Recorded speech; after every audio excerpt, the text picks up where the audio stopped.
Welcome back to మన్బా మాటలు. ఈరోజు మన ఛానల్లో మనం మాట్లాడుకునే అంశం ప్రళయం మొదలైంది, బుద్ధి ఏమాయరా ఓ మనిషి. దీనికి సంబంధించిన వివరాలు ఏంటో చూద్దాం. ఈరోజు 22 ఏప్రిల్ వరల్డ్ ఎర్త్ డే, అంటే ధరణి దినోత్సవం అందరికీ తెలుసు. మరి ధరణి దినోత్సవం సందర్భంగా పెద్దలు అంటే నాయకులు కానీ అధికారులు కానీ ఏం చేస్తారు అంటే కొన్ని ఫార్మాలిటీలు పూర్తి చేస్తారు. ప్రభుత్వ పరంగా కొన్ని కార్యక్రమాలు చేయటం, లేకపోతే కొన్ని ఉపన్యాసాలు ఇవ్వటం, కొన్ని పత్రికా ప్రకటనలు ఇవ్వటం లాంటివి. ఇక మామూలు ప్రజలు ఏం చేస్తారు అంటే వాట్సాప్లలో స్టేటస్లు పెడతారు ధరణి దినోత్సవం అని. సరే, ప్రజలు చేతులు దులుపుకుంటున్నారు, నాయకులు అధికారులు చేతులు దులుపుకుంటున్నారు.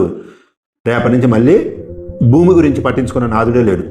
ఎవరి భూమి గురించి వాళ్ళం చిన్న గజం లెక్క తేడా వచ్చినా సరే చాలా అయోమయానికి గురై, చాలా రిజిస్టర్ ఆఫీసులు తిరిగి, చాలా పైరవకాలతోటి, చాలా పంచాయతీలతోటి తెగ పాటు పడుతుంటాంలే. కానీ ఈ గజాలు కాదు, కుంటలు కాదు, ఎకరాలు కాదు, అసలు టోటల్ మన భూమికే గ్యారంటీ లేదు. ఇది ఎంత అస్తవ్యస్తంగా మారిపోయింది అనే దాని గురించి మాత్రం ఎవరికి వ్యక్తిగతంగా పట్టింపు కానీ, బాధ కానీ, అసలు అది ఒక సమస్య ఉందనే అవేర్నెస్ కానీ ఎవరికి లేని పరిస్థితి. ఎందుకు ఈ విషయం చెప్తున్నాను అంటే, ఇప్పుడు స్క్రీన్ మీద మీరు చూస్తున్నారు. ఏమిటి ఆ వార్త? కాకి రాలేదని చెప్పి పెండాకుడు పెట్టడానికి చనిపోయిన వాళ్ళు ఏం చేశారు అంటే, కాకి ఎంతకు దొరకట్లేదు, కనచూపు మేరలో కూడా కాకి కనిపించట్లేదు. ఈ పక్షులు అమ్మే షాప్ దగ్గరికి వెళ్ళి ఒక కాకిని కొనుక్కొని వచ్చి దాని కాలుకు ఒక తాడును కట్టేసి ఆ పిండాకుడు తినిపించిపోయారు. ఇది పత్రికలో వచ్చింది, ఆల్రెడీ మీరు స్క్రీన్ మీద చూస్తున్నారు ఈ వార్త. మనిషి ఎంత దయనీయమైన పరిస్థితులలో బతుకుతుండో దానికి ఈ వార్త ఒక ఉదాహరణ. ఇక ఊరపిచ్చుకల గురించి మీకు చెప్పాల్సిన అవసరం లేదు.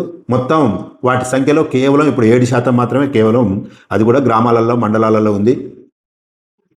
పట్టణాల దరిదాపులో కూడా లేదు. అది సెల్ ఫోన్ రేడియేషన్ తోటి వాటి సంతతి ఎంత ఘోరంగా దెబ్బతిన్నదనేది ఆల్రెడీ ఎన్నో పేపర్లలో, ఎన్నో ఛానళ్లలో మనం వార్తలు చూస్తున్న పరిస్థితి. మనం మాత్రం ఈ ధరణి దినోత్సవం రోజు కానీ, లేకపోతే ఆయన ఊరపిచ్చుకల దినోత్సవం రోజు కానీ ఏదైతే సాంకేతికత, ఏదైతే సెల్ ఫోన్ రేడియేషన్ దానికి విఘాతంగా ఉందో అదే సెల్ ఫోన్లో మళ్ళీ ఒకసారి ఒక ఫోటో పెట్టుకొని ఈరోజు వరల్డ్ స్పారో డే అని పెట్టుకుంటాం, లేకపోతే ఈరోజు వరల్డ్ ఎర్త్ డే అని పెట్టుకుంటాం. ఎందుకు ఈ విషయాన్ని ఇంత గట్టిగా చెప్పాల్సి వస్తుందంటే, మళ్ళీ టైటిల్ దగ్గరికి వెళ్దాం. ప్రళయం మొదలైంది, బుద్ధి ఏమాయరా ఓ మనిషి అనే దాని గురించి మనం మాట్లాడుకుంటే, నిజానికి ప్రళయం మొదలు కావడానికి బుద్ధికి సంబంధం ఏంటి? మానవ నాగరికతలో వందల వేల సంవత్సరాలది కనుక మనం చరిత్ర పుటలు తిరిగేస్తే ఎన్నోసార్లు ప్రళయాలు జరిగినాయి, ఎన్నోసార్లు ఇక్కడ జీవరాశి అంతరించిపోయిన దాఖలాలు మనకున్నాయి. కానీ ఆ ప్రళయం అన్నిట్లలో కూడా మనిషి తప్పిదం ఏమాత్రం లేదు. ఎందుకంటే ఒకసారి ఉల్కాపతం జరిగింది, ఒకసారి ఆస్టరాయిడ్స్ భూమిని బలంగా ఢీకొన్నాయి, ఒకసారి డైనోసార్ల విజృంభణతోటి భూమిపైన జీవరాశి మొత్తం అంతరించిపోయే పరిస్థితి. ఇలా ఎన్నో పరోక్ష కారణాలు ఉన్నాయిలే, కానీ కేవలం మనిషి మెదడు మాత్రమే కారణంగా ఉన్న పరిస్థితి ఎప్పుడైనా జరిగిందా అంటే అది ఇప్పుడు మాత్రమే జరుగుతుంది.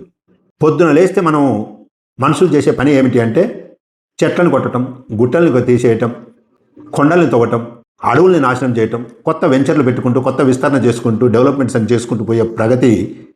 అది ప్రగతినా వినాశనమా? సరే, పేరులో డెవలపర్స్ అని ఉండవచ్చు, కానీ అది ఏమాత్రం డెవలప్మెంటు మనిషికి అనేది మనిషి ముందు ప్రకృతి నిలబెట్టిన ప్రశ్న.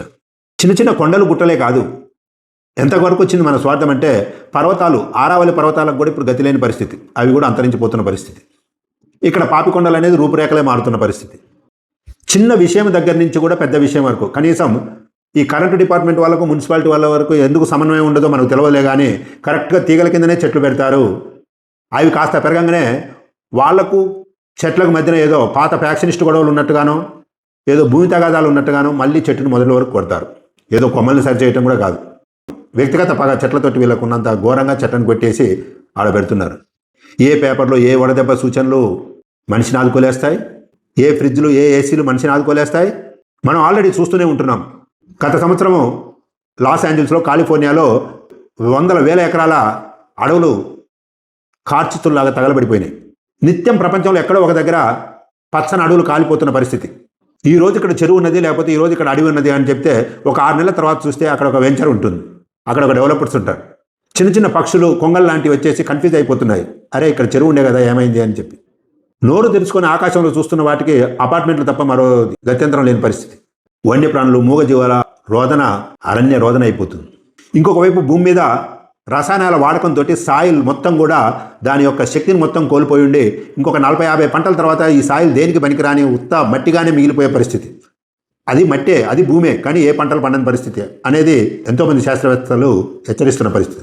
ఇంత కీలకమైన ఈ సబ్జెక్ట్ని, అంటే ఈ క్షణం మనం పీల్చే గాలి తప్పు, మనం తాగే నీరు తప్పు, మనం జీవించే వాతావరణం తప్పు, ఎండాకాలం వానలు వస్తుంటాయి, వానాకాలం ఎండలు వస్తుంటాయి. ఏది ఏ కాలమో తెలియదు. కాలాలే కబ్జా చేసిన పరిస్థితి. ఖచ్చితంగా చెప్పవచ్చు, మనము ఎక్కడనో లేము. ప్రళయం అనే ప్రియల్లో మనం లోపల ఉన్నాం. మనం అనుభవిస్తూనే ఉంటున్నాం ఇప్పుడు ఆల్రెడీ. మన ముందు తరాల పిల్లలు ఇంకా ఎంత ఘోరమైన పరిస్థితిని ఎదుర్కొంటారనేది ఊహించుకోవడానికే భయంకరమైన విషయం.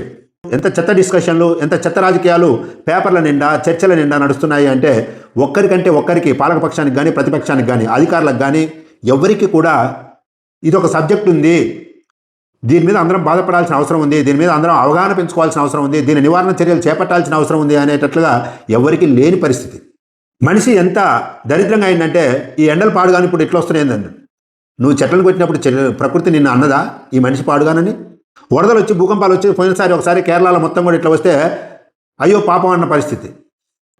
గతంలో ఇప్పటికి కూడా గ్రామీణ ప్రాంతాలలో ఏదైనా చెట్టును కొట్టేటప్పుడు అనివార్యమైన పరిస్థితుల్లో కొట్టితే చెట్టును మొక్కి పసుపు రాసి తప్పనిసరి పరిస్థితుల్లో నిన్ను కొంచెం కొట్టాల్సి వస్తుంది అని చెప్పి అనే పరిస్థితి ఇప్పుడు మిషనరీలతోటి నిర్దాక్షిణ్యంగా ఎంత అంటే అంత బోడగుండు గీకినట్టుగా భూమాతని శిరోముండనం చేస్తున్నారు. ఈ పాపాలకు ఫలితం మనం తప్పకుండా అనుభవిస్తున్నాం. రాజకీయ నాయకులు వ్యక్తిగత ద్వేషాలు మాట్లాడుకోవటం, రాజకీయాలు మాట్లాడుకోవటం, పర్సంటేజీలు మాట్లాడుకోవటం, వాట్సాప్లలో చెత్త రీల్స్ తోటి, చెత్త స్టఫ్ తోటి మిగతా ప్రజలందరూ ఉండటం, వీటికంటే ఎక్కువ సమిష్టిగా వార్డుకు, వీధికి, గ్రామానికి ప్రజలు స్వచ్ఛందంగా ముందుకు వచ్చేసి పర్యావరణ పరిరక్షణ చర్యలు ఏమిటి అనేది చేపట్టాలి. ప్రభుత్వంతో ఆ పనులు చేయించుకోవాలి.